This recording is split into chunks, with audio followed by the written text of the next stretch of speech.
ওম গণপত্রায় নমঃ বলে আমি শুভ গণেশ চতুর্থীর ভিডিওটা শুরু করলাম। গণেশ চতুর্থীর দিন সকালবেলা আমি যখন যেরকম উঠি সেরকম টাইমে উঠে ভোগ রান্না করে ৫ রকম ভাজা করে পায়েস রান্না করে আমার গণেশজিকে দিয়েছি।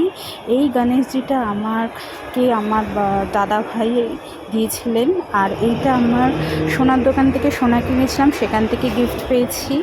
এটা আমার সেজো বোন আমাকে দিয়েছে।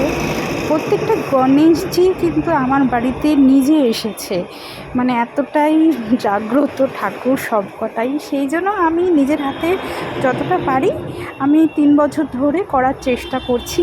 আমার পুজোর অর্চনা মানে আমি নিজের হাতে রান্না করে দিই, এটাই আমার কাছে পুজো। পুরোহিত দিয়ে আমি সেভাবে পুজো করি না, মানে মন থেকে এইগুলোই আমি করি। আমি মনে করি এটাই আমার পুজো। গোপালকে আগে খাইয়ে দিলাম, কারণ সবথেকে ছোটো। তারপর গণেশজিকে আমি ধরে একটু দিলাম, কারণ আমার হাতে টাইম খুব কম ছিল। ৭ তারিখ মাসের একদম প্রথম দিকে, আমি লেট নিতে চাইছি না, তাই একটু দেখিয়ে মোটামুটি খাইয়ে দাইয়ে ভালো করে শান্তি করে পুজো করে আমি গণেশ চতুর্থী পুজো শেষ করি।